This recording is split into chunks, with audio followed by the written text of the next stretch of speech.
Hello friends, LK તમારું સ્વાગત છે. હું આકાશ મહેતા. આજે આપણે વાત કરીશું કરંટ અફેર્સ ઓગસ્ટ ફર્સ્ટ વીકના. Let's start with the first news.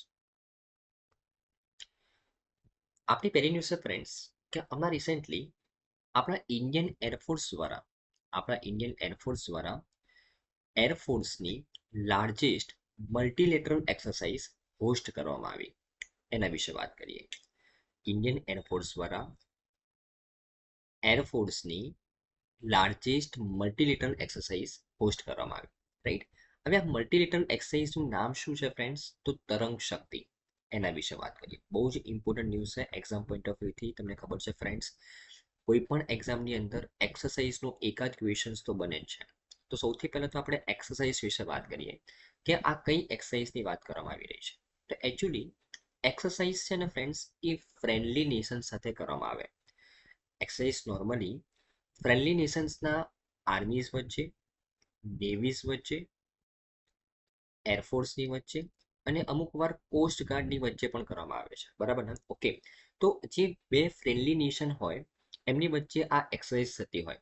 Army વચ્ચે, નેવી વચ્ચે, એરફોર્સ વચ્ચે કે કોસ્ટ ગાર્ડ વચ્ચે, ડિફેન્સ કોઓપરેશનના પર્સપેક્ટિવથી, જેથી કરીને બંને દેશો કોઈ પણ એવી સિચ્યુએશન આવે તો સાથે મળીને એકબીજાને ડિફેન્ડ કરી શકે, બરાબર ને? ઓકે, તો ઇન્ડિયા ઘણા બધા દેશો સાથે બાયલેટરલી આ એક્સરસાઇઝ કરે છે, પણ આ મલ્ટીલેટરલ એક્સરસાઇઝ છે ફ્રેન્ડ્સ. મતલબ ઇન્ડિયા એ બીજા ઘણા બધા દેશો સાથે મળીને આ એક્સરસાઇઝ કરી રહ્યું છે. અને એ પણ કઈ એક્સરસાઇઝ છે ફ્રેન્ડ્સ? એરફોર્સની એક્સરસાઇઝ છે, ધ્યાનમાં રાખવાનું છે. તો સૌથી મોટી મલ્ટીલેટરલ એક્સરસાઇઝ ઇન્ડિયા હોસ્ટ કરવા જઈ રહ્યું છે તરંગ શક્તિ એક્સરસાઇઝ, ધ્યાનમાં રાખવાનું છે, બરાબર ને? ઓકે, તો આ વખતની એક્સરસાઇઝ બે ફેઝમાં કરવામાં આવશે. એક છે ઓગસ્ટમાં અને એક સપ્ટેમ્બરમાં, બરાબર ને? તો ટોટલ બે ફેઝમાં આ એક્સરસાઇઝ કરવામાં આવશે. ઇન્ડિયા દ્વારા હોસ્ટ કરવામાં આવશે તરંગ શક્તિ. આ એક્સરસાઇઝ માટે ટોટલ 51 કન્ટ્રીઝને ઇન્વાઇટ કરવામાં આવેલા છે. એમાંથી 28 કન્ટ્રી તો પોતાનું ઇન્વિટેશન એક્સેપ્ટ કરેલું છે, બરાબર ને? ઓકે, એમાંથી 10 કન્ટ્રી તો વિથ એસેટ આવવાના છે અને 18 કન્ટ્રી એઝ અ ઓબ્ઝર્વર આવવાના છે, બરાબર ને? વિથ એસેટ મતલબ આ 10 કન્ટ્રીઝ છે ને એ કોઈને કોઈ ઇક્વિપમેન્ટ સાથે આવશે જે અહીંયા ડિસ્પ્લે કરશે, બરાબર? Okay, right. અને 18 કન્ટ્રી જસ્ટ એક્સરસાઇઝની અંદર પાર્ટિસિપેશન કરવા માટે આવવાના છે, સિમ્પલ, બરાબર? ટોટલ 51 કન્ટ્રીઝને ઇન્વાઇટ કર્યા હતા. 28 કન્ટ્રી ઇન્વિટેશન કન્ફર્મ કર્યું છે. 10 કન્ટ્રી વિથ એસેટ આવવાના છે અને 18 કન્ટ્રી એઝ અ ઓબ્ઝર્વર આવવાના છે. આ તો થઈ તમારી કરંટ ન્યૂઝ, રાઈટ. કે ભાઈ હમણાં રિસેન્ટલી ઇન્ડિયન એરફોર્સ દ્વારા તેની લાર્જેસ્ટ મલ્ટીલેટરલ એક્સરસાઇઝ હોસ્ટ કરવામાં આવી. એ એક્સરસાઇઝનું નામ બતાવો. એક્સરસાઇઝનું નામ શું થશે ફ્રેન્ડ્સ? તરંગ શક્તિ. આ તરંગ શક્તિ એક્સરસાઇઝ કેટલા ફેઝમાં થવાની છે? બે ફેઝમાં. એક ફેઝ ઓગસ્ટમાં અને એક ફેઝ સપ્ટેમ્બરમાં. ટોટલ 51 કન્ટ્રીઝને ઇન્વાઇટ કરવામાં આવેલા છે. એમાંથી 28 કન્ટ્રીઝ કન્ફર્મ ઇન્વિટેશન સ્વીકાર્યું છે, સિમ્પલ, બરાબર ને? ઓકે, હવે આપણે વાત કરીએ તરંગ શક્તિ એક્સરસાઇઝ વિશે ડિટેલમાં.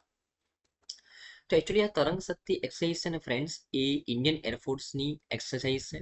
ઇન્ડિયન એરફોર્સ દ્વારા હોસ્ટ કરવામાં આવે છે, જે તેના દ્વારા આયોજિત સૌથી મોટી મલ્ટીલેટરલ એક્સરસાઇઝ છે, ધ્યાનમાં રાખવાનું છે, બરાબર ને? Okay, right. અને આનો ઉદ્દેશ્ય છે ને એ જે આપણા ફ્રેન્ડલી નેશન્સ છે એની સાથે ડિફેન્સ કોઓપરેશન વધારવાનો છે, બરાબર? કે નેશન્સ એકબીજાની બેસ્ટ પ્રેક્ટિસને અહીંયા એકબીજા સાથે શેર કરે અને ડિફેન્સ કોઓપરેશન વધે. અને એ જ્યારે પણ એવી કોઈ સિચ્યુએશન આવે ત્યારે એકબીજા સાથે મળીને એકબીજાને ડિફેન્ડ કરે, સિમ્પલ, બરાબર ને? Okay, right. અને આ એક્સરસાઇઝમાં જે પાર્ટિસિપેટિંગ કન્ટ્રીઝ છે, જો એના વિશે વાત કરું તો મેં તમને કીધું કે 28 દેશોએ તો પોતાનું ઇન્વિટેશન કન્ફર્મ કર્યું છે, બરાબર? એમાંની જો હું મેજર કન્ટ્રીઝની વાત કરું તો Australia, France, Germany, Japan, Spain, UAE, US, UK જેવા ઘણા મોટા દેશો આ એક્સરસાઇઝની અંદર પાર્ટિસિપેટ કરી રહ્યા છે. અને જર્મની ઉપર સ્પેશિયલ ફોકસ કરવામાં આવ્યું છે. કેમ? કારણ કે મેં તમને કીધું કે 28 દેશોમાંથી 10 દેશ તો વિથ એસેટ આવવાના છે. એમાંથી જર્મની એ તેનું fighter jet A400M transport aircraft લઈને આવવાનું છે. A400M ટ્રાન્સપોર્ટ એરક્રાફ્ટ જર્મની આ એક્સરસાઇઝની અંદર ડિસ્પ્લે કરવાનું છે, બરાબર ને?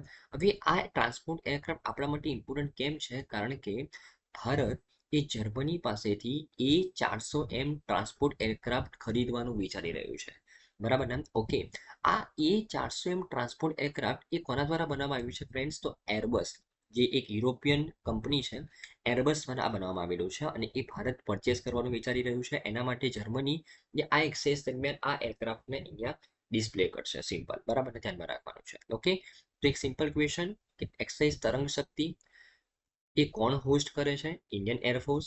આ ઉપરાંત એક્સરસાઇઝ તરંગ શક્તિની અંદર A400M એરક્રાફ્ટ એ કોના દ્વારા ડિસ્પ્લે કરવામાં આવી રહ્યું છે? તો જર્મની દ્વારા ધ્યાનમાં રાખવાનું છે. ઓકે ફ્રેન્ડ્સ, બરાબર ને? ઓકે, ચલો, આઈ થિંક તમને આની સારી રીતે ખબર પડી હશે ફ્રેન્ડ્સ.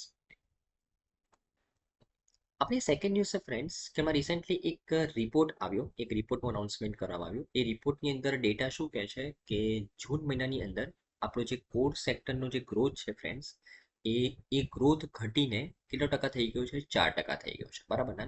ગ્રોથ થયો છે પણ એ ગ્રોથ સ્લો થઈ ગયો છે અને એ ગ્રોથ 4% થયો છે.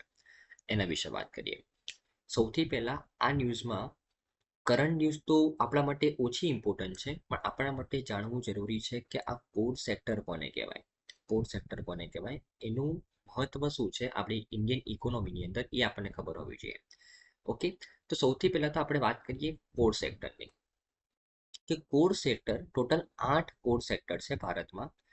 કોલસો, crude oil, natural gas, refinery products, fertilizer, steel, cement અને ઇલેક્ટ્રિસિટી. આ ટોટલ 8 કોર સેક્ટર છે. હવે એને કોર સેક્ટર કેમ કહેવામાં આવે છે ફ્રેન્ડ્સ? તો તમે અહીંયા જોઈ શકો છો કે ભારતના ટોટલ ઇન્ડસ્ટ્રીયલ પ્રોડક્શનમાં જેટલી પણ પ્રોડક્ટ્સ પ્રોડ્યુસ થાય છે એમાંથી 40% વેટેજ એ આ 8 કોર સેક્ટરનું છે. મતલબ ફોર એક્ઝામ્પલ ભારતમાં 100 પ્રોડક્ટ્સ પ્રોડ્યુસ થાય છે એમાંથી 40 પ્રોડક્ટ્સ તો આ 8 કોર સેક્ટરમાંથી પ્રોડ્યુસ થાય છે, એટલે તેને કોર કહેવામાં આવે છે ફ્રેન્ડ્સ. મતલબ તે ઇન્ડિયન ઇકોનોમીમાં 40% વેટેજ ધરાવે છે. અને જો હું તેમના વેટેજને જો હું ડિક્રીઝિંગ ઓર્ડરમાં લખું તો સૌથી વધારે કોર સેક્ટરમાં પણ સૌથી વધારે ઇમ્પોર્ટન્ટ સેક્ટર છે રિફાઇનરી પ્રોડક્ટ્સ, સેકન્ડ નંબર પર ઇલેક્ટ્રિસિટી, થર્ડ નંબર પર સ્ટીલ, ફોર્થ નંબર પર કોલસો, ફિફ્થ નંબર પર ક્રૂડ ઓઇલ, સિક્સ નંબર પર નેચરલ ગેસ, સેવન્થ નંબર પર સિમેન્ટ અને 8 નંબર પર ફર્ટિલાઇઝર. આ તેમના વેટેજનું ડિક્રીઝિંગ ઓર્ડર છે. સૌથી વધારે વેટેજ 40% વેટેજ આ 8 સેક્ટર ધરાવે છે. સૌથી વધારે એમાં પણ વેટેજ, હું સબ વેટેજની વાત કરું તો રિફાઇનરી પ્રોડક્ટ્સનું છે. સિમ્પલ, બરાબર ને? ઓકે, હવે કે કઈ ઇન્ડસ્ટ્રીનું કયા સેક્ટરનું પ્રોડક્શન કેટલા % કન્ટ્રીબ્યુશન ધરાવે છે આપણી ઇકોનોમીમાં, આવું બધું ડેટા કોણ લોન્ચ કરે છે ફ્રેન્ડ્સ?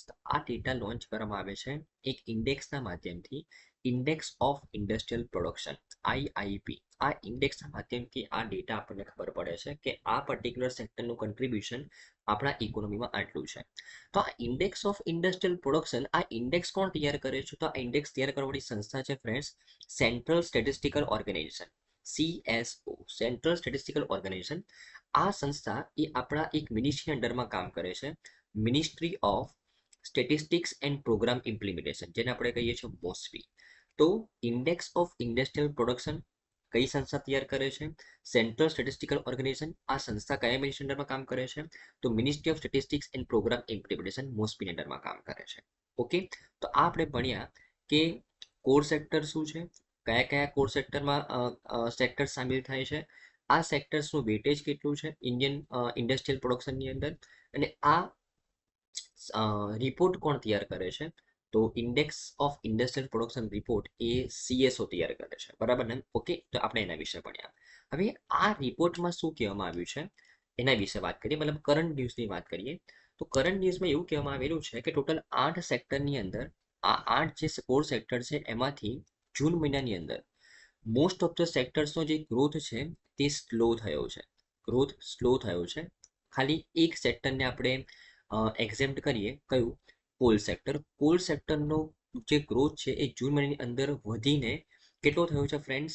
14.8% વધ્યો છે. બરાબર ને? જે ફાસ્ટેસ્ટ ગ્રોથ થયો છે 8 મહિનાની અંદર, છેલ્લા 8 મહિનાની અંદર. બરાબર ને? બાકી ઓલમોસ્ટ બધા જ સેક્ટરની અંદર ડિક્લાઇન જોવા મળ્યું છે, માત્ર કોલ સેક્ટરમાં ગ્રોથ જોવા મળ્યો છે 14.8%. એ પણ ફાસ્ટેસ્ટ ગ્રોથ છેલ્લા 8 મહિનાની અંદર. બરાબર ને? ઓકે, બાકી તમે અહીંયા જુઓ કે ફોર એક્ઝામ્પલ હું વાત કરું કે સ્ટીલ પ્રોડક્શનની અંદર જે ગ્રોથ થયો છે ફ્રેન્ડ્સ એ છેલ્લા 7 મહિનાનો સૌથી ઓછો ગ્રોથ થયો છે. રિફાઇનરી પ્રોડક્ટ્સની અંદર છેલ્લા પાંચમાં સૌથી ઓછો ગ્રોથ થયો છે, બરાબર ને? ઓકે, સિમેન્ટ સેક્ટરની અંદર પણ ઘણો ઓછો ગ્રોથ થયો છે, મતલબ ઓલમોસ્ટ બધા સેક્ટરની અંદર ઓછો ગ્રોથ થયો છે, બરાબર ને? ઓકે, જે નેચરલ ગેસનું પ્રોડક્શન છે એ પણ ઓછું થયું છે, 3.3% ગ્રોથ થયું છે. છેલ્લા 13 મહિનાની અંદર સૌથી ઓછો ગ્રોથ થયો છે. ફર્ટિલાઇઝર આઉટપુટ પણ થોડા ઘણા અંશે રિકવર થયું છે, એટલું પણ ગ્રોથ ના કહી શકાય, પણ થોડા ઘણા અંશે રિકવર થયું છે, બરાબર ને? પણ સૌથી વધારે ગ્રોથ થયું છે કોલ સેક્ટરની અંદર, બરાબર ને? ઓકે, આ જસ્ટ એક રિપોર્ટ બતાવે છે, પણ રિપોર્ટ કરતાં ઇમ્પોર્ટન્ટ છે, કારણ કે આ ડેટા છે ને ફ્રેન્ડ્સ દર મહિને બદલાવાનો. જૂન મહિને પછી જુલાઈ મહિનામાં એક અલગ રિપોર્ટ આવશે, ઓગસ્ટમાં અલગ રિપોર્ટ આવશે. તમારા માટે ઇમ્પોર્ટન્ટ છે કે આ રિપોર્ટ કોણ તૈયાર કરે છે. રિપોર્ટનું નામ શું છે? ઇન્ડેક્સ ઓફ ઇન્ડસ્ટ્રીયલ પ્રોડક્શન, બરાબર? ઓકે, એ રિપોર્ટ તૈયાર કરવાની સંસ્થા છે CSO, જે મોસ્ટલી અંડરમાં કામ કરે છે. અને 8 કોર સેક્ટર કયા છે, અને એક પર્ટિક્યુલર કોર સેક્ટરમાં સૌથી વધારે વેટેજ કોનું છે એ પણ તમને ખબર હોવી જોઈએ. તો આઈ થિંક તમને સારી રીતે ખબર પડી જશે ફ્રેન્ડ્સ. ઓકે, આપણે નેક્સ્ટ છે ફ્રેન્ડ્સ કે અમે રિસેન્ટલી સુપ્રીમ કોર્ટ દ્વારા એક ખૂબ જ ઇમ્પોર્ટન્ટ જજમેન્ટ આપવામાં આવેલું છે. એ જજમેન્ટ વિશે વાત કરીએ. હવે એકચ્યુઅલી તમને ખબર હશે ફ્રેન્ડ્સ કે આપણા દેશમાં SC કોમ્યુનિટી, ST કોમ્યુનિટી, પછી OBC કોમ્યુનિટી, પછી EWS કોમ્યુનિટી, આ અલગ અલગ કોમ્યુનિટીઝ માટે રિઝર્વેશન આપવામાં આવેલું છે, બરાબર? આરક્ષણ આપવામાં આવેલું છે, બરાબર ને? ઓકે, હવે એમાં પણ આ OBC કેટેગરીની અંદર OBC other than backward classes, OBC કેટેગરીની અંદર સબ ક્લાસિફિકેશન કરવામાં આવેલું છે, સબ રિઝર્વેશન આપવામાં આવેલું છે. હવે એકચ્યુઅલી આ સબ ક્લાસિફિકેશન કોને કહેવાય? કે ફોર એક્ઝામ્પલ, હવે જો સરકાર દ્વારા એવું કહેવામાં આવેલું છે કે આ ઓબીસી કેટેગરીમાં જે ફેમિલીની ઇન્કમ, એ વાર્ષિક ઇન્કમ 8 લાખ કરતાં વધારે હોય, 8 લાખ કરતાં વધારે હોય તો તે ક્રીમી લેયરમાં આવશે. અને જે ફેમિલીની ઇન્કમ 8 લાખ કરતાં ઓછી હોય વાર્ષિક ઇન્કમ, તે નોન ક્રીમી લેયરમાં આવશે. હવે સરકારે ઓબીસી કેટેગરીમાં સબ ક્લાસિફિકેશન કરીને એવું કીધું છે કે જે વ્યક્તિ ઓબીસી હોય પણ એ ક્રીમી લેયરમાં આવતું હોય તેને ઓબીસીના બેનિફિટ નહીં મળે. માત્ર જે નોન ક્રીમી લેયરમાં આવે તેને જ ઓબીસીના બેનિફિટ મળશે. એવું ઓબીસી કેટેગરીની અંદર ઓલરેડી સબ ક્લાસિફિકેશન ચાલી રહ્યું છે ફ્રેન્ડ્સ, બરાબર ને? ઓકે, હવે આઉટ સેમ સબ ક્લાસિફિકેશન એ SC/ST કોમ્યુનિટીઝની અંદર SC/ST કેટેગરીમાં લાવવાની વાત કરવામાં આવી છે સુપ્રીમ કોર્ટ દ્વારા. સુપ્રીમ કોર્ટે અલાઉ કરી દીધું છે કે તમે SC/ST કેટેગરીમાં પણ સબ ક્લાસિફિકેશન કરી શકો, બરાબર ને?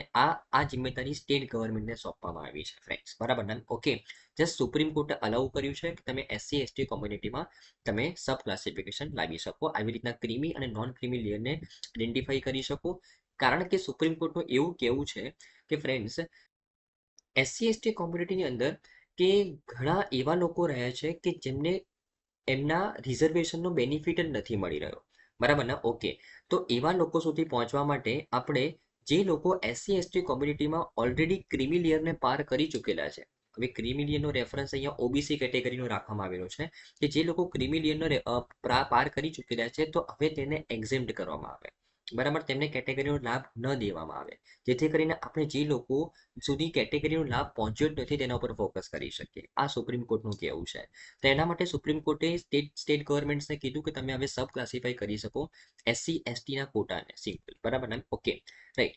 તો આ તમને ખબર પડી જશે ફ્રેન્ડ્સ કે આ જજમેન્ટ શું છે. હવે એકચ્યુઅલી આ જજમેન્ટ વધારે ઇમ્પોર્ટન્ટ કેમ છે? કારણ કે આ સુપ્રીમ કોર્ટે 2004ની અંદર એવું જજમેન્ટ આપેલું હતું કે SC/ST કોમ્યુનિટીઝની અંદર સબ ક્લાસિફિકેશન ના કરી શકાય, બરાબર ને? ઓકે, SC/ST કોમ્યુનિટી સબ ક્લાસિફિકેશન ના કરી શકાય. આ જજમેન્ટ આપનારો સુપ્રીમ કોર્ટ જે 2004માં આ જજમેન્ટ આપેલું હતું, એ સુપ્રીમ કોર્ટે અત્યારે 2024માં SC/ST કોમ્યુનિટી અંદર સબ ક્લાસિફિકેશન આપવાની વાત કરવામાં આવી છે. હવે ક્વોલિટી પોઈન્ટ ઓફ વ્યૂથી એક ખૂબ જ ઇમ્પોર્ટન્ટ સ્ટેટમેન્ટ તમે યાદ રાખજો કે ફોર એક્ઝામ્પલ સુપ્રીમ કોર્ટે જો પોતાના જ જજમેન્ટને ઓવરરૂલ કરવું હોય, તો ફોર એક્ઝામ્પલ અહીંયા 2004નું જે જજમેન્ટ આપવામાં આવેલું હતું ને, ત્યારે 5 જજીસની બેચ બેસેલી હતી. અને આ 2024નું જે આ જજમેન્ટ આવ્યું, જ્યાં 2004ના જજમેન્ટને ઓવરરૂલ કરવાનું હતું, ત્યાં 7 જજીસની બેચ બેસેલી હતી. હવે પોલિટીની અંદર તમારે એક વસ્તુ યાદ રાખવાનું છે ફ્રેન્ડ્સ કે જ્યારે સુપ્રીમ કોર્ટને પોતાનું જજમેન્ટ ઓવરરૂલ કરવું હોય ત્યારે નંબર ઓફ જજીસની જે પેનલ છે એ જે જૂના જજમેન્ટ કરતાં વધારે હોવી જોઈએ, એટલા માટે જ અહીંયા 7 જજીસની પેનલ બેસાડવામાં આવેલી હતી. અને જે આ ડિસિઝન લેવામાં આવ્યું કે SC/ST કોમ્યુનિટીની અંદર પણ સબ ક્લાસિફિકેશન કરી શકાય, એમાં આ 7 જજીસની જે પેનલ બેઠેલી હતી એના ચેરપર્સન કોણ હતા? તો આપણા જે ચીફ જસ્ટિસ ઓફ ઇન્ડિયા છે, જસ્ટિસ ચંદ્રચૂડ, ડીવાય ચંદ્રચૂડ, બરાબર, એ આ જજીસના આ પેનલના ચેરમેન હતા ફ્રેન્ડ્સ, બરાબર ને? ઓકે. અને જે આ ડિસિઝન આવ્યું એ 6:1 મેજોરિટીથી આવ્યું, મતલબ 6 જજોએ આ ડિસિઝનને સ્વીકાર્યું અને એક જજ પેનલની અંદર એક જજ એવા હતા કે જેમને આ ડિસિઝનને ઓપોઝ કર્યું છે, પરંતુ મેજોરિટી સાથે જઈએ તો 6:1ના રેશિયોથી આ જજમેન્ટ એ પાસ થયું છે ફ્રેન્ડ્સ, બરાબર ને? તો સુપ્રીમ કોર્ટે અલાઉ કરી દીધું છે કે સ્ટેટ્સ સબ ક્લાસિફાઈ કરી શકે એસસી એસટી કોમ્યુનિટીને, બરાબર ને? ઓકે. તો આઈ થિંક તમને આની સારી રીતે ખબર પડી હશે કે વોટ ઇઝ સબ ક્લાસિફિકેશન, અને આ ઓલરેડી ઓબીસીમાં થઈ ચૂકેલું છે, જસ્ટ હવે એસસી એસટી સુધી એક્સટેન્ડ કરવાનું છે. 2004માં આ સુપ્રીમ કોર્ટે ના પાડી હતી, પરંતુ તે હવે ઓવરઓલ કર્યું છે, એના કારણે નંબર ઓફ જજીસની જે પેનલ છે તે મોટી બેસાડવામાં આવેલી છે ફ્રેન્ડ્સ. ઓકે. ચાલો આપણે નેક્સ્ટ શું છે ફ્રેન્ડ્સ કે રિસેન્ટલી ઇન્ડિયા દ્વારા સિલેક્ટ કરવામાં આવ્યા 2 crew members for axiom 4 mission to the ISS. એના વિશે વાત કરીએ કે આ એક્ઝિયોમ 4 મિશન શું છે ફ્રેન્ડ્સ, આ આઈએસએસ શું છે એના વિશે વાત કરીએ, અને આ નવા જે 2 ક્રૂ મેમ્બર્સ છે એ કોણ છે એમના વિશે સમજીએ. તો એકચ્યુઅલી સૌથી પહેલા આ ન્યૂઝને સમજતા પહેલા આપણે ઇન્ટરનેશનલ સ્પેસ સ્ટેશનને સમજી લઈએ, આઈએસએસ સમજી લઈએ. એના પછી આપણે સમજીશું એક્ઝિયોમ 4 મિશન, અને એના પછી આપણે સમજીશું ગગનયાન મિશન. બરાબર ને? તો આ 3 વસ્તુ આપણે આ આર્ટિકલમાં કરવાની છે. સૌથી પહેલા આપણે વાત કરીએ આઈએસએસ, ઇન્ટરનેશનલ સ્પેસ સ્ટેશન વિશે. ઓકે.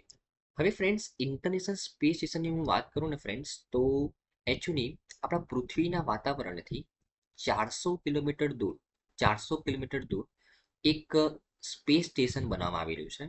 તમે કહી શકો એક પ્રયોગશાળા બનાવવામાં આવી છે, એક લેબોરેટરી બનાવવામાં આવી છે સ્પેસની અંદર, જેને નામ આપવામાં આવ્યું છે ઇન્ટરનેશનલ સ્પેસ સ્ટેશન, જેથી કરીને વૈજ્ઞાનિકો એ સ્પેસની અંદર બેઠા બેઠા રિસર્ચ કરી શકે, બરાબર ને? ઓકે. પહેલા આ જ વસ્તુ ગ્રાઉન્ડ લેવલ પર થતી હતી, પૃથ્વી પર બેસીને થતી હતી, પરંતુ વધારે પ્રેક્ટિકલ માહિતી મેળવવા માટે વૈજ્ઞાનિકો સ્પેસમાં બેસીને રિસર્ચ કરી શકે એના માટે સ્પેસની અંદર એક લેબોરેટરી બનાવવામાં આવી છે, જેને કહેવાય ઇન્ટરનેશનલ સ્પેસ સ્ટેશન, પૃથ્વીના વાતાવરણથી 400 કિલોમીટર દૂર, બરાબર ને? ઓકે. હવે આ ઇન્ટરનેશનલ સ્પેસ સ્ટેશનની જે પહેલો પાર્ટ છે એ 1998ની અંદર અવકાશમાં મૂકવામાં આવેલો હતો, અને પછી ઘણા બધા પાર્ટ્સને એસેમ્બલ કરવામાં આવ્યા સ્પેસની અંદર, અને વર્ષ 2000ની સાલથી કન્ટિન્યુઅસલી કોઈ ને કોઈ એસ્ટ્રોનોટ્સ, મતલબ કોઈ ને કોઈ વૈજ્ઞાનિકો એ આ ઇન્ટરનેશનલ સ્પેસ સ્ટેશનની અંદર પોતાનું રિસર્ચ કાર્ય કરી રહ્યા છે ફ્રેન્ડ્સ, બરાબર ને? ઓકે. હવે આ ઇન્ટરનેશનલ સ્પેસ સ્ટેશન બનાવ્યું કોને? તો ટોટલ 15 દેશ અને 5 સ્પેસ એજન્સી, 15 દેશ અને 5 સ્પેસ એજન્સીએ ભેગા મળીને આ ઇન્ટરનેશનલ સ્પેસ સ્ટેશન એ સ્પેસમાં બનાવેલું છે ફ્રેન્ડ્સ. તો 5 સ્પેસ એજન્સી કઈ છે એ તમારે ધ્યાનમાં રાખવાનું છે. નાસા, યુએસની સ્પેસ એજન્સી, રોસ્કોસ્મોસ, રશિયાની space agency, ESA European space agency, JAXA જાપાની સ્પેસ એજન્સી, અને સીએસએ કેનેડિયન સ્પેસ એજન્સી. તો આ 5 સ્પેસ એજન્સી અને 15 દેશોએ સાથે મળીને આ ઇન્ટરનેશનલ સ્પેસ સ્ટેશન એ સ્પેસમાં બનાવેલું છે ફ્રેન્ડ્સ, પૃથ્વીના વાતાવરણથી 400 કિલોમીટર દૂર. ઓકે. હવે આ જે ઇન્ટરનેશનલ સ્પેસ સ્ટેશન છે આઈએસએસ, એ પૃથ્વીની આસપાસ એ ઓર્બિટમાં પરિભ્રમણ પણ કરે છે ફ્રેન્ડ્સ, બરાબર ને? અને તે 24 કલાકની અંદર પૃથ્વીની 16 વખત પરિક્રમા કરે છે ફ્રેન્ડ્સ, બરાબર? તો 24 કલાકની અંદર પૃથ્વીની 16 વખત પરિક્રમા કરવામાં આવે છે આ આઈએસએસ દ્વારા, બરાબર ને? ઓકે. અને એટલા માટે જ 16 સૂર્યોદય અને સૂર્યાસ્તમાંથી પસાર થાય છે, તે માત્ર 24 કલાકની અંદર, ધ્યાનમાં રાખવાનું છે, બરાબર? ઓકે. અને આ ઇન્ટરનેશનલ સ્પેસ સ્ટેશનની અંદર કયા વૈજ્ઞાનિકે અત્યાર સુધી સૌથી વધારે સમય વિતાવ્યો છે? તો યાદ રાખવાનું છે ફ્રેન્ડ, પેગી વિટ્સને અત્યાર સુધી આ આઈએસએસની અંદર 665 દિવસ સુધી સમય વિતાવ્યો છે, બરાબર ને? ઓકે. અને ભારત પણ એક આવું આઈએસએસ જેવું એક સ્પેસ સ્ટેશન બનાવવા જઈ રહ્યું છે, અને ઈસરોએ અનાઉન્સમેન્ટ કર્યું છે કે 2035 સુધીમાં આપણે આપણું ઇન્ડિનિયસલી બનાવેલું સ્પેસ સ્ટેશન લોન્ચ કરીશું ફ્રેન્ડ્સ, બરાબર ને? ઓકે. અને જેનું જે વેટ હશે એ 20 ટનની આસપાસ હશે, મતલબ એનું વેટ ઘણું ઓછું હશે અત્યારના કમ્પેરિઝનમાં, પરંતુ ભારત એ પોતાનું સ્પેસ સ્ટેશન બનાવવાની વાત કરી રહ્યું છે 2035 સુધીમાં, ઈસરો દ્વારા અનાઉન્સમેન્ટ કરવામાં આવેલું છે, બરાબર ને? ઓકે. ધ્યાનમાં રાખવાનું છે. તો આઈ થિંક તમને ખબર પડી ગઈ હશે કે what is international space station ISS. હવે આપણે વાત કરીએ એક્ઝિયોમ 4 મિશનની ફ્રેન્ડ્સ, એક્ઝિયોમ 4 મિશનની. તો એકચ્યુઅલી આ એક્ઝિયોમ 4 મિશન છે ને, એ શું છે? તો એકચ્યુઅલી આ એક્ઝિયોમ 4 મિશન એ બે એજન્સી, નાસા જે યુએસની ગવર્મેન્ટ એજન્સી છે, જે રીતના આપણો ઈસરો છે તે રીતના, અને એક્ઝિયોમ સ્પેસ જે યુએસની એક પ્રાઇવેટ કંપની છે. તો નાસા અને એક્ઝિયોમ સ્પેસ સાથે મળીને વૈજ્ઞાનિકોને તૈયાર કરી રહ્યા છે, બરાબર. અને એમનું મિશન છે કે બંને કંપની સાથે મળીને, અને ખાસ કરીને એક્ઝિયોમ સ્પેસ જે એક પ્રાઇવેટ કંપની છે, એ પોતાનું કન્ટ્રીબ્યુશન આપે અને વૈજ્ઞાનિકોને ઇન્ટરનેશનલ સ્પેસ સ્ટેશનમાં મોકલવા માટે ટ્રેન કરે, બરાબર. તો આ પહેલી વખત કોઈ પ્રાઇવેટ કંપની એ વૈજ્ઞાનિકોને ઇન્ટરનેશનલ સ્પેસ સ્ટેશનમાં લઈ જવા માટે ટ્રેન કરી રહી છે, બરાબર. ઓકે. તો આ કંપની એ ઓગસ્ટ 2024ની અંદર ફ્લોરિડાની અંદર કેનેડી સ્પેસ સ્ટેશનથી એક સ્પેસક્રાફ્ટ લોન્ચ કરવાનું છે, બરાબર ને. અને એ સ્પેસક્રાફ્ટની અંદર જે આપણા ભારતના બે એસ્ટ્રોનોટ્સ જેમને as a crew member select કરવામાં આવેલા છે આ એક્ઝિયોમ 4 મિશન માટે, બરાબર ને, એ ભારતના બે એસ્ટ્રોનોટ્સ એ મિશનને કેરી આઉટ કરશે. એ બે એસ્ટ્રોનોટનું નામ શું છે ફ્રેન્ડ? શુભાંશુ શુક્લા અને પ્રશાંત બાલકૃષ્ણ નાયર, બરાબર. તો આ બે એસ્ટ્રોનોટ્સને એઝ અ ટ્રેનિંગ પ્રોવાઈડ કરવામાં આવી રહી છે એક્ઝિયોમ 4 મિશનની અંદરમાં, કેવી રીતના આઈએસએસની અંદર તમે ઓનબોર્ડ થઈ શકો, સિમ્પલ, બરાબર ને. Okay, right. અને આ બે એ જ એસ્ટ્રોનોટ્સ છે કે જેમને ગગનયાન મિશન માટે સિલેક્ટ કરવામાં આવેલા છે. ગગનયાન મિશન જે આપણું પહેલું હ્યુમન સ્પેસ પ્રોગ્રામ છે, એમના માટે આ જ બે એસ્ટ્રોનોટ્સને સિલેક્ટ કરવામાં આવેલા છે. તો એક્ઝિયોમ 4 મિશનની અંદર પણ ઇન્ડિયાએ એ જ બે ક્રૂ મેમ્બરને સિલેક્ટ કરેલા છે આઈએસએસની અંદર ઓનબોર્ડ થવા માટે, સિમ્પલ, બરાબર ને. Okay, right. તો આઈ થિંક તમને એક્ઝિયોમ 4 મિશન વિશે ખબર પડી હશે. એક્ઝિયોમ 4 મિશન કશું જ નહીં કે એક્ઝિયોમ સ્પેસ દ્વારા પ્રાઇવેટલી એસ્ટ્રોનોટ્સને ઇન્ટરનેશનલ સ્પેસ સ્ટેશન સુધી કેવી રીતના પહોંચવું તેની ટ્રેનિંગ પ્રોવાઈડ કરવામાં આવે છે, સિમ્પલ, બરાબર ને.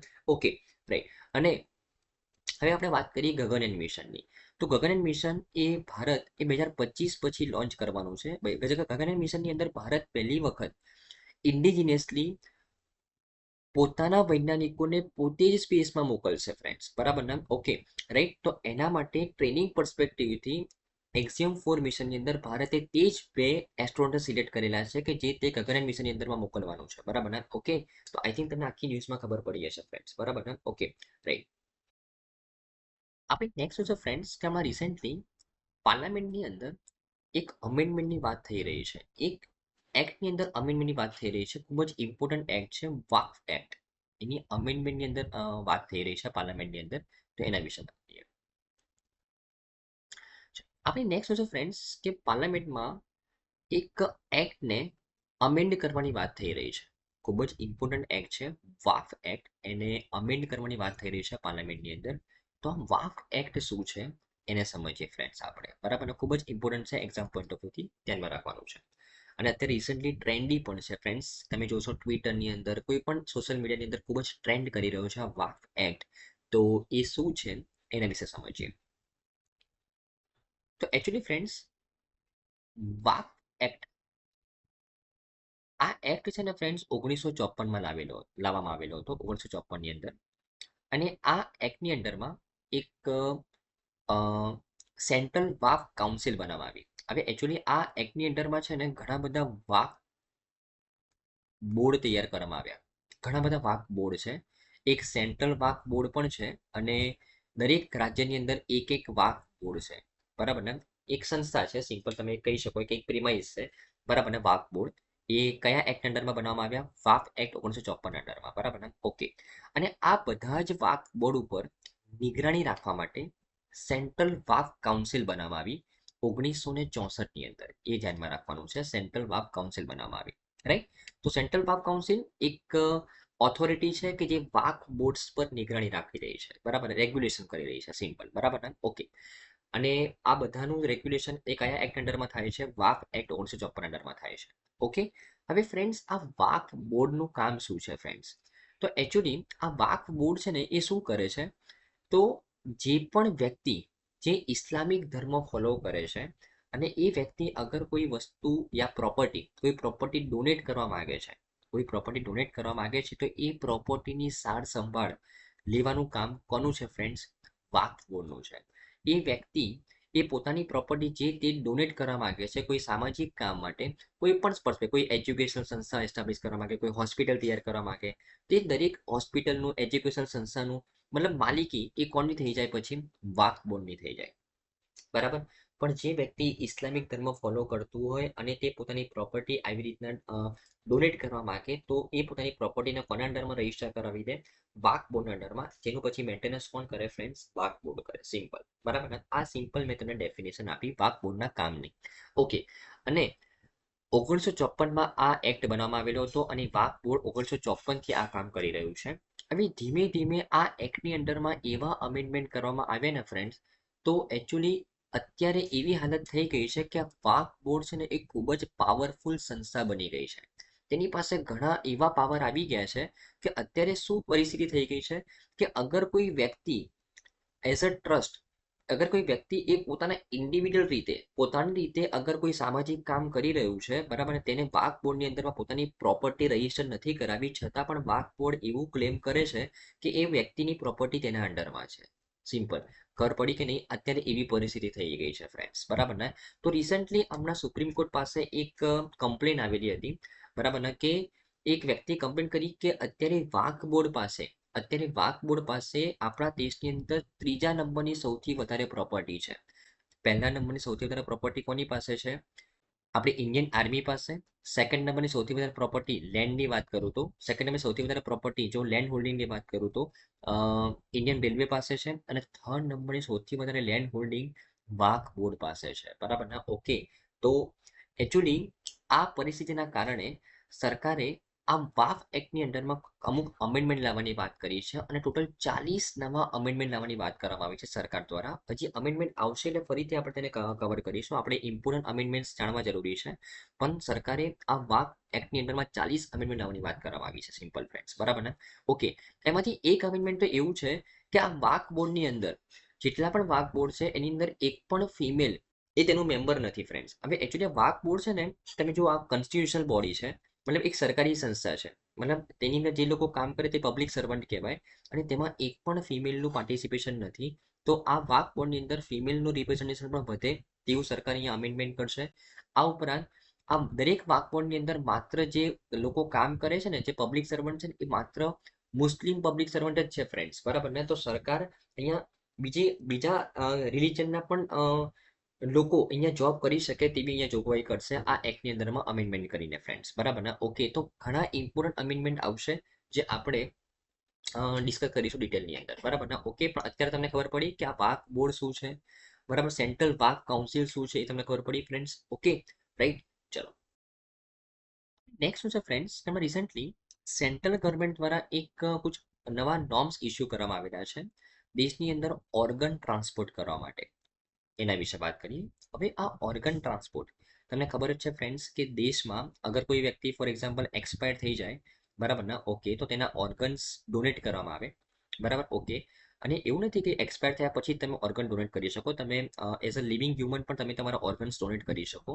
પરંતુ આ અગર ઓર્ગન જે ડોનેટ કરવામાં આવેલા છે તેને તેની જરૂરિયાત અગર ફોર એક્ઝામ્પલ ખૂબ જ દૂર, ઘણા કિલોમીટર દૂર કોઈ વ્યક્તિ છે તેને એ જરૂરિયાત પડી, તો એ ઓર્ગનને ટ્રાન્સપોર્ટ કરવા માટેના રૂલ્સ એન્ડ રેગ્યુલેશન આમાં રિસેન્ટલી સેન્ટ્રલ ગવર્મેન્ટ દ્વારા ઇસ્યુ કરવામાં આવેલા છે, બરાબર ને. Okay, right. હવે આ સેન્ટ્રલ ગવર્મેન્ટ દ્વારા જે આ નોર્મ્સ ઇસ્યુ કરવામાં આવ્યા, એકચ્યુઅલી એ કયા એક્ટ અંડરમાં ઇસ્યુ કરવામાં આવ્યા, તો ઓર્ગનને ટ્રાન્સપોર્ટ કરવા માટેનું જે આપણે આખી જે પ્રોસેસ છે એ એક્ટના અંડરમાં કવર થઈ રહી છે, એ તમારે ધ્યાનમાં રાખવાનું છે.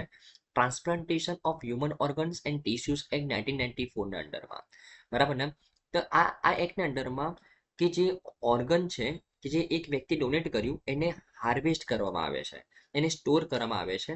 હાલાકી એ સ્ટોર જે કરવામાં આવે છે એ કન્સેન્ટથી કરવામાં આવે છે, એ વ્યક્તિના ફેમિલી મેમ્બર્સના કન્સેન્ટથી કરવામાં આવે છે. પરંતુ એ જે ઓર્ગન સ્ટોર કરવામાં આવે છે પર્ટિક્યુલર વ્યક્તિના, એ કયા એક્ટ અંડરમાં કરવામાં આવે છે ખૂબ જ ઇમ્પોર્ટન્ટ છે.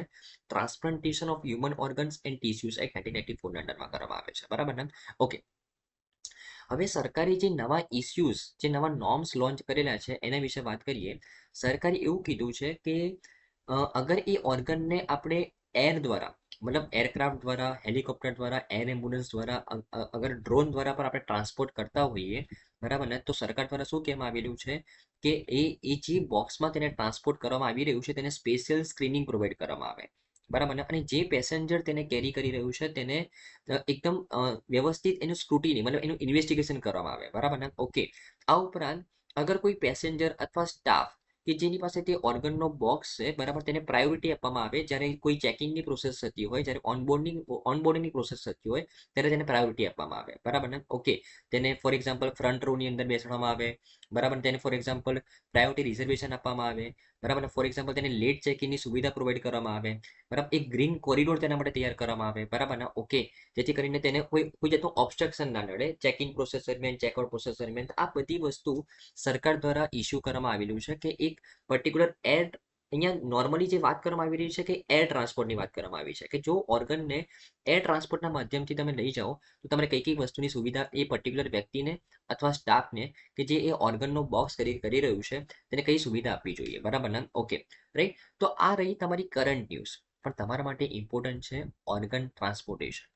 ઓર્ગન ટ્રાન્સપોર્ટેશન કઈ સંસ્થા કરાવે છે એ તમારા માટે ઇમ્પોર્ટન્ટ છે, તો એ સમજીએ ફ્રેન્ડ્સ.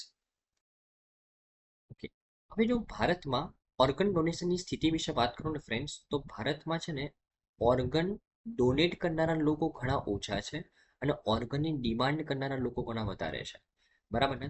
3 લાખથી વધુ દર્દીઓ એ વેઇટિંગ લિસ્ટમાં છે જેમને કોઈને કોઈ ઓર્ગન જોઈએ છે, બરાબર, પણ એ ઓર્ગન ડોનેટ કરનારા વ્યક્તિઓ ઘણા ઓછા છે ભારતની અંદર, બરાબર ને. ઓકે, હાલાકી ઓર્ગન ડોનેટ કરનારા લોકોની અંદર જે સંખ્યા છે તેમાં ધીમી વૃદ્ધિ થઈ રહી છે. 2014માં જે 6,916 ઓર્ગન ડોનર્સ હતા, જે 2022માં વધીને લગભગ 16,000 થઈ ગયા છે. પણ આટલી મોટી વસ્તી ધરાવતા દેશમાં માત્ર 16,000 ઓર્ગન ડોનર્સ એ ઘણા ઓછા કહેવાય ફ્રેન્ડ્સ, બરાબર ને.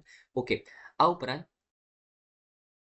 આ ઓર્ગન ડોનર્સ કેમ આટલા ઓછી માત્રામાં છે, તો એકચ્યુઅલી લોકોની અંદર અવેરનેસ જ નથી, એજ્યુકેશન નથી કે ભાઈ આપણા મૃત્યુ પછી ઓર્ગન ડોનેટ કરીએ તો લોકોની અંદર આટલી જે લોકો પાસે ઓર્ગન્સ નથી તેને આટલી આટલી સુવિધાઓ મળી રહે, બરાબર ને. ઓકે, તો લોકોની અંદર પહેલા તો એ અવેરનેસ ક્રિએટ કરવી પડે, એ એજ્યુકેશન લાવવું પડે, સિમ્પલ. ઓકે, આ ઉપરાંત ઘણા સમાજની અંદર ઘણી ફેમિલીઝની અંદર ઓર્ગન ડોનેટ કરવા માટે રિલેક્ટન્સ જોવા મળી રહ્યું છે, તો એ રિલેક્ટન્સને પણ દૂર કરવું પડશે.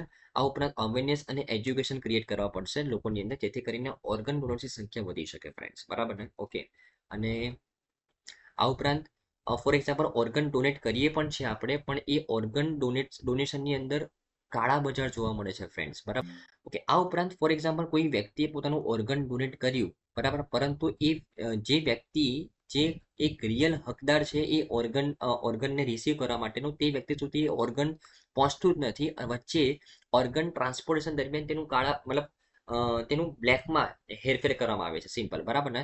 તો આવી પ્રવૃત્તિના કારણે પણ લોકો ઓર્ગન ડોનેટ નથી કરતા ફ્રેન્ડ્સ, કારણ કે તેમને ખબર પડે કે ભાઈ તેમને ઓર્ગન ડોનેટ કર્યું અને એ વ્યક્તિ કે જે એક જરૂરિયાતમંદ વ્યક્તિ ત્યાં સુધી પહોંચ્યું જ નહીં અને ઓર્ગન કોઈ બીજી જગ્યાએ ઇલીગલ પ્રવૃત્તિઓમાં તેનું યુઝ થઈ ગયો, સિમ્પલ, બરાબર ને. ઓકે, તો આ બધી જે પ્રવૃત્તિઓ છે તે પણ લોકોને ડિસ્કરેજ કરે છે કે ભાઈ ઓર્ગન ડોનેટ ના કરવું જોઈએ, બરાબર. તો આવી પ્રવૃત્તિને ઓછી કરવી પડે જેથી કરીને લોકો ઇન્કરેજ થાય કે ભાઈ હા, આપણા આ ઓર્ગન ડોનેશનથી એક જરૂરિયાતમંદ વ્યક્તિ ને એક નવું ઓર્ગન મળી રહ્યું છે અને તે પોતાની લાઈફ સારી રીતે જીવી શકે છે, બરાબર ને. ઓકે, સૌથી મોટો મુદ્દો આપણા દેશની અંદર ફ્રેન્ડ્સ ઓર્ગનને ટ્રાન્સપોર્ટ કરવા માટે, ઓર્ગનને સ્ટોર કરવા માટે જે જરૂરી ઇન્ફ્રાસ્ટ્રક્ચર જોઈએ, જે લોજિસ્ટિક જોઈએ, તે સુવિધા ઊભી કરવાનું છે.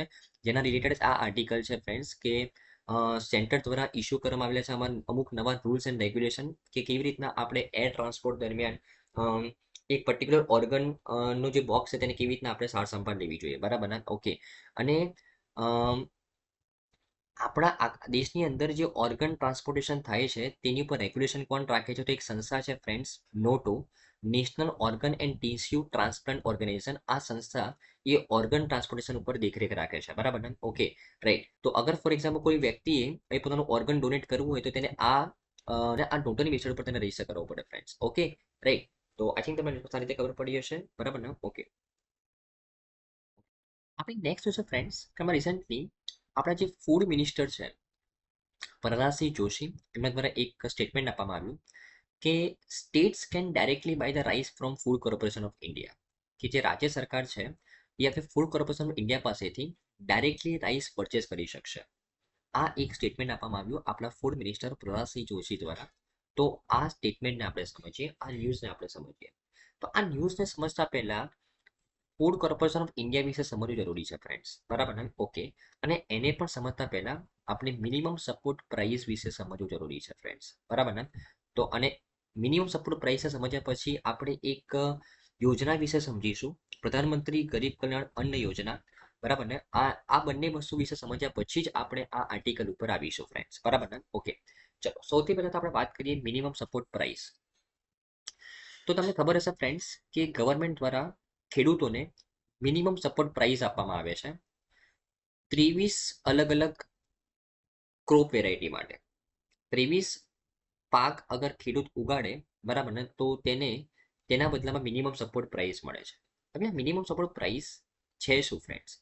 ફોર એક્ઝામ્પલ, ખેડૂત એ ખૂબ જ મહેનત કરીને, ફોર એક્ઝામ્પલ કોઈ એક પાક માની લઈએ કે આપણે આ ચોખા, ખેડૂતે ફોર એક્ઝામ્પલ 100 રૂપિયામાં ખૂબ જ મહેનત કરીને ચોખા ઉગાડ્યા.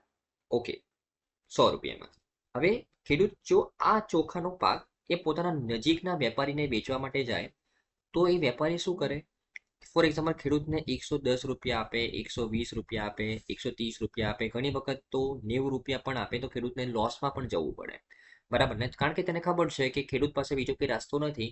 એના નજીકમાં હું એકલો એક વેપારી છું, અથવા બીજા 10-15 વેપારી હોય જે એક મોનોપોલી ક્રિએટ કરે, બરાબર, કે ભાઈ આપણે ખેડૂતને આનાથી વધારે પ્રાઇસ આપવું જ નથી, બરાબર ને? તો ખેડૂતને નુકસાનમાં પોતાનો પાક વેચવો પડે, બરાબર ને?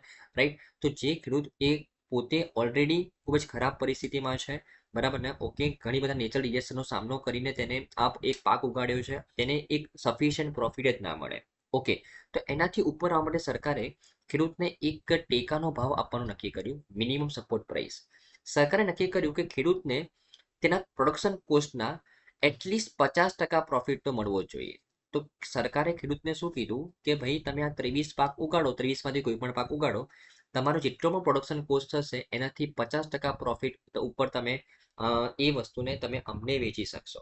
મતલબ આ રાઈસ જે ખેડૂતે 100 રૂપિયામાં ઉગાડેલા હતા, એ રાઈસ સરકાર ખેડૂત પાસે કેટલા રૂપિયામાં પરચેસ કરશે? 150 રૂપિયામાં, જેને કહેવામાં આવે છે મિનિમમ સપોર્ટ પ્રાઇસ, બરાબર. હવે જો વેપારી, હવે ફોર એક્ઝામ્પલ કોઈ વેપારી ખેડૂતને 110 રૂપિયા આપે, 120 રૂપિયા આપે, 130 રૂપિયા આપે, અથવા 90 રૂપિયા આપે, મને કહો ખેડૂત એ આ વેપારીને વેચશે કે સરકારને વેચશે? ઓબ્વિયસલી કોને વેચશે? સરકારને વેચશે. ઓકે, હવે કોઈ વેપારી જો તેને 160 રૂપિયા આપવા માટે તૈયાર થાય, તો ખેડૂત કોને વેચી શકે? તે પોતાનો પાક વેપારીને વેચી શકે. સરકારે તેને છૂટ આપી છે કે જો મિનિમમ સપોર્ટ પ્રાઇસ કરતા વધારે પ્રાઇસ ખેડૂતને વેપારીના માધ્યમથી મળે તો તે વેપારીને વેચી શકે છે, પણ જો વેપારી તેના કરતા ઓછું આપશે તો એમએસપી પર તે સરકારને વેચી શકે છે પોતાનો પાક. ઓકે, આ છે એમએસપી નો ફંડા, મિનિમમ સપોર્ટ પ્રાઇસ નો ફંડા, રાઈટ. ટોટલ 23 પાક ઉપર ખેડૂતને એમએસપી મળે છે, રાઈટ. ઓકે, આ એમએસપી ની ઉપર ગવર્મેન્ટના બિહાફથી ખેડૂત પાસેથી પાક ખરીદે છે કોણ ફ્રેન્ડ્સ? તો એ ખરીદનારી સંસ્થા છે ફૂડ કોર્પોરેશન ઓફ ઇન્ડિયા. એ ખરીદનારી સંસ્થા કોણ છે friends? Food corporation of India. આ ગવર્મેન્ટના અંડરમાં કામ કરતી એવી સંસ્થા છે જે ગવર્મેન્ટના બિહાફથી ખેડૂતની પાસેથી આ એમએસપીની અંડરમાં જેટલો પણ સરકાર પરચેસમેન્ટ કરે છે, એ અનાજનું સ્ટોરેજ પણ કરે છે ફૂડ કોર્પોરેશન ઓફ ઇન્ડિયા. એના ઘણા મોટા મોટા અનાજના સ્ટોરેજના ગોડાઉન છે, બરાબર ને? એ ગવર્મેન્ટ ના અંડરમાં એક સંસ્થા છે જે આ ખેડૂત પાસેથી એમએસપીના અંડરમાં જે પાક ખેડૂત એમએસપી અંડરમાં ઉગાડે છે, એમએસપી અંડરમાં વેચે છે, એ ગવર્મેન્ટના બીએફમાં પરચેસ કોણ કરે છે? ફૂડ કોર્પોરેશન ઓફ ઇન્ડિયા કરે છે ફ્રેન્ડ્સ, બરાબર ને? તો આ એક તેનું મુખ્ય મેઇન કામ છે. બાકી તેના ઘણા બધા રોલ્સ એન્ડ રિસ્પોન્સિબિલિટી છે. તો એની જો હું રિસ્પોન્સિબિલિટી વિશે ઓકે, તો જો હું આ સંસ્થાની રિસ્પોન્સિબિલિટી વિશે વાત કરું ફ્રેન્ડ્સ, તો એમએસપીના અંડરમાં મિનિમમ સપોર્ટ પ્રાઇસથી ખેડૂતો પાસેથી તેને અનાજ પરચેસ કર્યું. હવે એ અનાજને એ પબ્લિક ડિસ્ટ્રીબ્યુશન સિસ્ટમ અંડરમાં ડિવાઈડ કરવાનું કામ પણ કોણ કરે છે? ફૂડ કોર્પોરેશન ઓફ ઇન્ડિયા કામ કરે છે.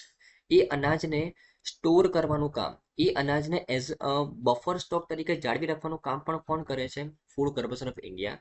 કે એ અનાજ જ્યારે દેશમાં કોઈ નેચરલ ડિઝાસ્ટર આવી જાય અથવા કોઈ નેચરલ કેલેમિટી આવી જાય, ત્યારે આપણા પાસે એક બફર સ્ટોક જળવાઈ રહે એના માટે સ્ટોરેજ કરવાનું કામ કોણ કરે છે? Food corporation of India. આ સંસ્થા એ ministry of consumer affairs, food and public affairs અંડરમાં કામ કરે છે, બરાબર ને? અને ખૂબ જ ઇમ્પોર્ટન્ટ સંસ્થા છે friends food corporation of India, બરાબર ને? તો આઈ થિંક તમને ફૂડ કોર્પોરેશન ઓફ ઇન્ડિયા વિશે ખબર પડી હશે ફ્રેન્ડ્સ. ઓકે, આપણે વાત કરીએ હવે પ્રધાનમંત્રી ગરીબ કલ્યાણ અન્ન યોજના વિશે. પ્રધાનમંત્રી ગરીબ કલ્યાણ અન્ન યોજના વિશે. તો સરકારે આ એક યોજના લોન્ચ કરી છે. આ યોજના અંડરમાં સરકારે દરેક ગરીબ વ્યક્તિને જે આ યોજના અંડરમાં એલિજિબલ છે તેને per month 5 kg of free grain provide કરવાની વાત કરી છે. આ ફ્રી ગ્રેનની અંદર ઘઉં, ચોખા અને કઠોળ આ 3 વસ્તુ 5 કિલો ફ્રીમાં પ્રોવાઈડ કરવાની વાત કરવામાં આવી છે પ્રધાનમંત્રી ગરીબ કલ્યાણ અન્ન યોજનાની અંદરમાં. તો એક પર્ટિક્યુલર સ્ટેટ ગવર્મેન્ટને આ પ્રધાનમંત્રી ગરીબ કલ્યાણ અન્ન યોજનાની અંદરમાં જેટલો પણ ખર્ચો થાય છે એ ખર્ચો કોણ પ્રોવાઈડ કરે છે ફ્રેન્ડ્સ? સેન્ટ્રલ ગવર્મેન્ટ પ્રોવાઈડ કરે છે. બરાબર ને? ઓકે. તો હવે સરકારે આ સ્ટેટમેન્ટમાં શું કીધું છે કે અગર કોઈ સ્ટેટ ગવર્મેન્ટને પ્રધાનમંત્રી ગરીબ કલ્યાણ અન્ન યોજનાની અંદરમાં જે રાઈસ જોઈએ છે એના કરતાં વધારે રાઈસ જોઈએ તો તે ફૂડ કોર્પોરેશન ઓફ ઇન્ડિયા પાસેથી ડાયરેક્ટલી પરચેસ કરી શકે છે. જે પહેલા ભાવ 2900 રૂપિયા પર ક્વિન્ટલનો હતો હવે એ ભાવ ઘટાડીને 2800 રૂપિયા પર ક્વિન્ટલ કરી દેવામાં આવી રહ્યો છે. આવું કેમ કરવામાં આવ્યું? કારણ કે એકચ્યુઅલી થોડા સમય પહેલાની જો હું વાત કરું તો આપણા કેન્દ્ર સરકાર પાસે આ ફૂડ કોર્પોરેશન ઓફ ઇન્ડિયાની અંદર રાઈસનો સ્ટોક ઘણો ઓછો થઈ ગયો હતો. ત્યારે સરકારે કીધું કે ભાઈ આપણે છે ને હવે ઈ ઓપ્શન કરીશું. કેન્દ્ર સરકારે એવું કીધું કે ઈ ઓપ્શન કરીશું અને એમાં જે સ્ટેટ ગવર્મેન્ટ એક કોમ્પિટિટિવ પ્રાઇસ આપશે એને આપણે રાઈસ પ્રોવાઈડ કરીશું. પરંતુ આવું સ્ટેપ લેવાથી હવે લાસ્ટ સિઝનની અંદર રાઈસનું પ્રોડક્શન ઘણું વધ્યું અને એના કારણે અત્યારે રાઈસનો buffer stock food corporation of India પાસે ઘણો વધી ગયો છે. તો સરકારે પાછું આ ઈ ઓપ્શન પાછું ખેંચી લીધેલું છે અને સરકારે સ્ટેટ ગવર્મેન્ટે કીધું કે હવે તમે એફસીઆઈના માધ્યમથી ડાયરેક્ટલી તમે રાઈસ પરચેસ કરી શકો છો. તમારે કોઈ ઈ ઓપ્શનમાં પાર્ટિસિપેટ કરવાની જરૂર નથી.